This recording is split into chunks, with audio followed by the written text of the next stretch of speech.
कल 5 दिनों का संसद का विशेष सत्र शुरू होने वाला है। जैसा आप जानते हैं, विशेष सत्र को लेकर के पहले बवाल रहा। पहले विपक्षी दलों के गठबंधन इंडिया ने यह कहा कि आपने विशेष सत्र का एजेंडा क्यों नहीं बताया। फिर उसके बाद जब विशेष सत्र का एजेंडा बताया गया तो इसमें एक अलग तरीके का बवाल हो गया। एजेंडा में यह बताया गया कि 4 अलग अलग बिल पेश किए जाएंगे। अब ये बिल कौन कौन से हैं, पहले तो आप ये जान लें। राज्यसभा में पोस्ट ऑफिस बिल 2023 और मुख्य चुनाव आयुक्त और अन्य चुनाव आयुक्त की नियुक्ति से जुड़े बिल पेश किए जाएंगे। इसके अलावा लोकसभा में एडवोकेट अमेंडमेंट बिल और प्रेस और रजिस्ट्रेशन ऑफ पीरियोडिकल्स बिल 2023 पेश किए जाएंगे। लेकिन अभी भी विपक्ष को यह लगता है कि कहीं प्रधानमंत्री नरेंद्र मोदी किसी भी तरह का सरप्राइज ना दे दें। कहीं ऐसा ना हो कि प्रधानमंत्री नरेंद्र मोदी के सरप्राइज में भारत को लेकर, भारत देश के नाम को लेकर के कोई बहुत बड़ा सरप्राइज आ जाए। वन नेशन वन इलेक्शन को भी लेकर के कहा जा रहा है कि हो सकता है कि कोई बहुत बड़ी बात इस 5 दिन के सत्र में कही जाए।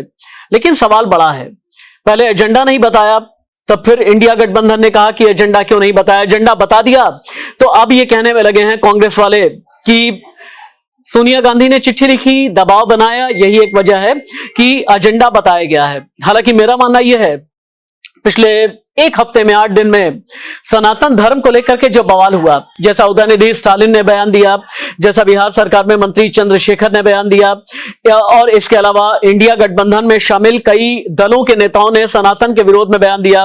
किसी ने पोटेशियम साइनाइड कहा, किसी ने यह कहा कि सनातन का अंत करने के लिए, सनातन की समाप्ति करने के लिए ही इंडिया गठबंधन बना है। तो ऐसे में अब सवाल यह पैदा होता है कि क्या सनातन को भी लेकर के बड़ा बवाल होगा। एनडीए बनाम इंडिया की लड़ाई है। 2024 से पहले सत्र में बहुत बड़ी चढ़ाई होने वाली है। प्रधानमंत्री नरेंद्र मोदी ने एमपी के बीना में 4 दिन पहले ही कहा है कि ये लोग तो सनातन को खत्म करना चाहते हैं, सनातन का अंत करना चाहते हैं और सनातन का अंत करने के लिए साथ में मिले हैं। ये प्रधानमंत्री ने बोल करके एक तरीके से विशेष सत्र से पहले एक नैरेटिव सेट कर दिया है। आप ये मान करके चलें 4 बिल की बात होगी, ये मान करके चलें कि पहले दिन यानी 18 सितंबर को पुराने संसद भवन में, 19 सितंबर से नए संसद भवन में शिफ्ट हो जाएंगे। लेकिन इन सब से अलग इस 5 दिन के सत्र में 2024 की चुनावी लड़ाई की रूपरेखा तैयार होगी। 2024 की चुनावी लड़ाई की बुनियाद तैयार होगी। ये लिटमस टेस्ट है एनडीए का, ये लिटमस टेस्ट है इंडिया का।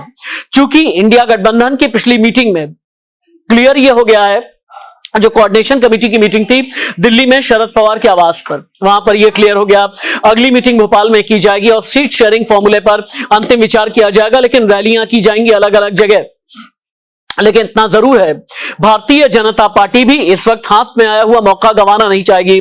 हाथ में आया हुआ वो मौका जिसमें सनातन धर्म वाले विवाद को लेकर के बवाल है, जिसमें अलग अलग राज्यों में सनातन को लेकर के बयान आए। इसे एनडीए ने उसके बाद फिर सामना किया, रिबट किया, और एनडीए के बड़े बड़े नेताओं ने यह कहा कि सनातन धर्म के शत्रु जितने भी हैं वो इंडिया गठबंधन में साथ आ गए हैं। लेकिन कई ऐसे हैं जो ना 3 में है ना 13 में है। हालांकि पिछला जो सत्र था अविश्वास प्रस्ताव वाला सत्र था, लेकिन इस बार वाला जो 5 दिन का विशेष सत्र है, इसमें एक टकराव और है सीईसी की नियुक्ति वाले बिल को लेकर। मार्च 2003 में चूंकि सुप्रीम कोर्ट का आदेश आया, सीईसी की नियुक्ति में सुप्रीम कोर्ट का रिप्रेजेंटेशन होने की बात भी कही गई, लेकिन सरकार को यह लगता है कि नहीं, पूरी तरह से ये एग्जीक्यूटिव के हाथ में ही रहे, यानी विधायिका के हाथ में ही रहना चाहिए। और अब दिल्ली के मुख्यमंत्री अरविंद केजरीवाल ये कह रहे हैं कि पहले जैसे दिल्ली में सरकार की शक्तियों को लेकर के अध्यादेश लेकर के आए, वैसे ही सीईसी की नियुक्ति को लेकर के बिल लेकर के आए हैं, जो लोकतंत्र के लिए बिल्कुल भी ठीक नहीं है। तो आप मान करके चलें अगले 5 दिन बहुत बड़ा सरप्राइज पूरे देश को मिलने वाला है। नमस्ते।